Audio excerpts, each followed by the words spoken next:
Imagine an Australia where gentle giants standing at 6 to 7 feet or 2 meters tall and a weight of around 440 pounds or 200 kilograms grazed alongside prehistoric wombats the size of cars. This wasn't millions of years ago. This was just yesterday in geological terms when the last ice age was coming to an end and a remarkable creature called Procoptodon ruled the Australian plains. And while these ancient giants might seem like something out of a fantasy novel, they were very real, leaving behind evidence that tells an extraordinary story. A story that continues to surprise scientists even today. In fact, by the end of this video, you'll discover a shocking truth about their extinction that rewrites everything we thought we knew about these remarkable animals. Standing at an impressive height of 6 to 7 feet or 2 meters and a weight of around 440 pounds or 200 kilograms, Procoptodon goliah was the largest kangaroo to have ever lived on our planet. But if you're picturing just a regular version of today's kangaroos, you're in for a surprise. These creatures had some truly bizarre features that set them apart from any kangaroo you've ever seen. Take their face, for instance. While modern kangaroos sport long, narrow skulls perfect for grazing on grass, Procoptodon's face looked radically different. Its short, wide skull housed jaw muscles that would make a bodybuilder jealous, paired with teeth unlike anything we see in modern marsupials. These weren't your typical blade-like kangaroo teeth. Instead, they had high-crowned molars with complex ridges, creating a natural food processor that could handle the toughest vegetation Australia could produce. But if you think their faces were strange, wait until you see their hands. Modern kangaroos have pretty typical mammal hands, multiple fingers with sharp claws, but Procoptodon, they decided to go minimalist. Each hand had just 2 large claws, 2 robust digits that looked more like hooks than fingers. And this wasn't some evolutionary accident. It was a precision tool that gave these giants a crucial edge in survival. Think of it as nature's version of a Swiss Army knife, but instead of having multiple tools, they had one perfect tool for the job. These hook-like digits were exactly what they needed for pulling down branches and manipulating vegetation, reaching food sources that other animals couldn't access. It's a perfect example of how evolution sometimes favors specialization over versatility.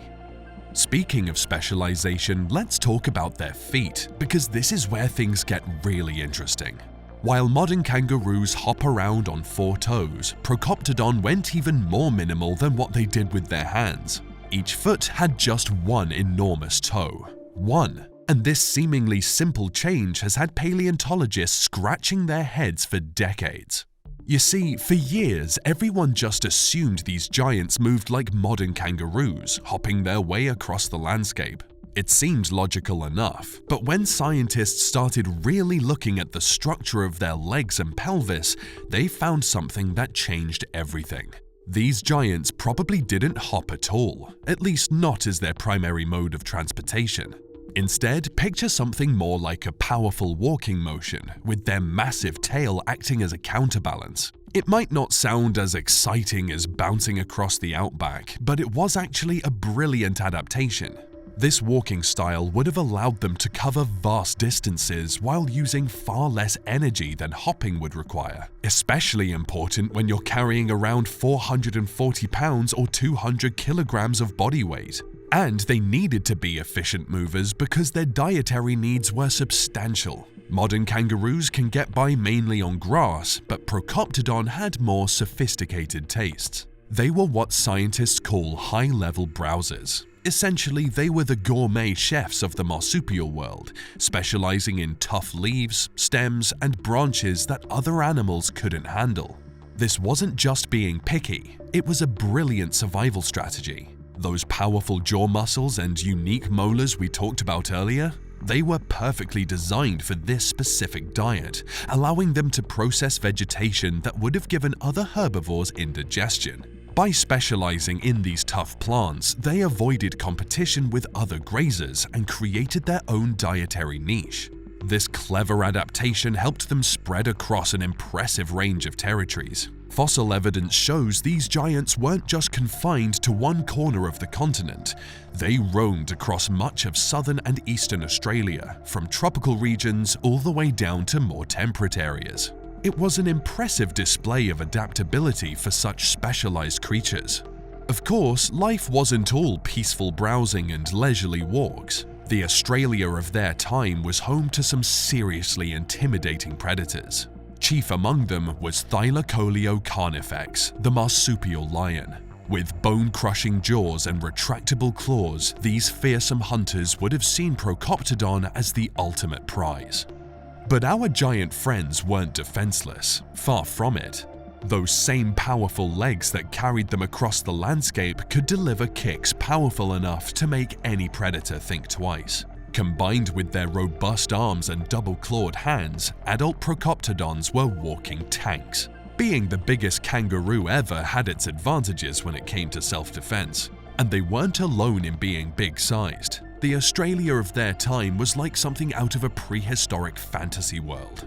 Picture sharing the landscape with Diprotodon, a wombat-like animal the size of a rhino, and the Megalania, a monitor lizard that grew as big as today's average saltwater crocodiles. This was truly Australia's age of giants.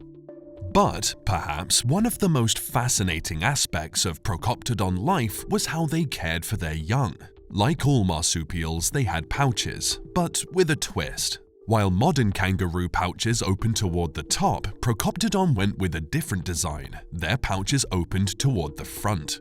This wasn't just an arbitrary change in the blueprint. Remember those browsing habits I talked about? When you're reaching up to feed on higher branches, the last thing you want is your joey falling out of a top-opening pouch. The forward-facing design kept the little ones secure while the mum reached for those higher branches. It's yet another example of how every aspect of their anatomy was fine-tuned for their lifestyle. Now here's where the story takes an unexpected turn. For decades, scientists thought they had figured out why Procoptodon and their fellow giants disappeared about 40,000 years ago. The prevailing theory pointed fingers at human hunting and environmental changes caused by fire stick farming. It seems like a clear-cut case, but recent research has flipped this story on its head. Advanced dating techniques and new fossil discoveries have revealed that Procoptodon actually shared the landscape with humans for thousands of years before they finally disappeared. This wasn't a simple case of humans showing up and the giants vanishing. The truth is far more complex. The real culprit appears to have been climate change. As the last ice age waned, Australia began to transform. The complex plant communities that Procoptodon depended on started to vanish, replaced by drought-resistant species that even their specialized digestive system couldn't handle effectively. All their amazing adaptations, perfectly suited for the old environment, became less advantageous in this new, drier Australia. But I've saved the most extraordinary revelation for last, a discovery that fundamentally changes our understanding of these remarkable creatures. Recent DNA analysis has unveiled something that no one saw coming. Procoptodon was more closely related to tree kangaroos, such as the genus Bora, than to the ground-dwelling kangaroos we see today.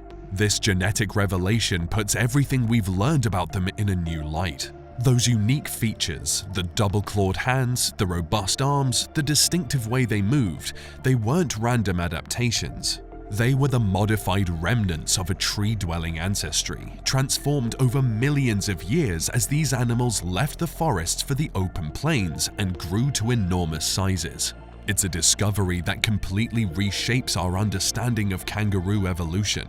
Procoptodon wasn't simply a bigger version of modern kangaroos. It was the product of an extraordinary evolutionary journey that saw tree-dwelling ancestors transform into giants of the open plains.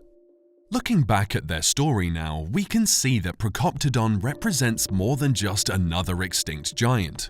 They remind us of how dramatically our world has changed in what is, geologically speaking, the blink of an eye. Their story shows us how even the most successful adaptations can become disadvantages when the world changes too quickly. In many ways, their story mirrors challenges we face today. Like Procoptodon, we're living through a period of rapid environmental change. Their inability to adapt quickly enough to changing conditions led to their extinction, despite their remarkable specializations and hundreds of thousands of years of successful existence.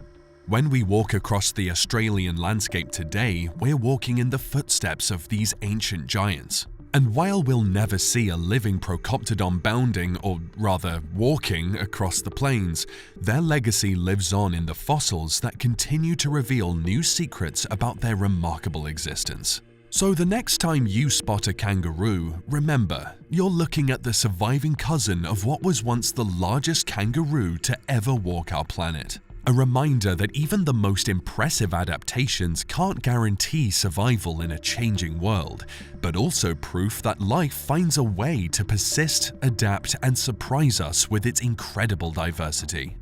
If you want to learn something more about another prehistoric animal that lived on a completely different hemisphere of the planet, check out this video.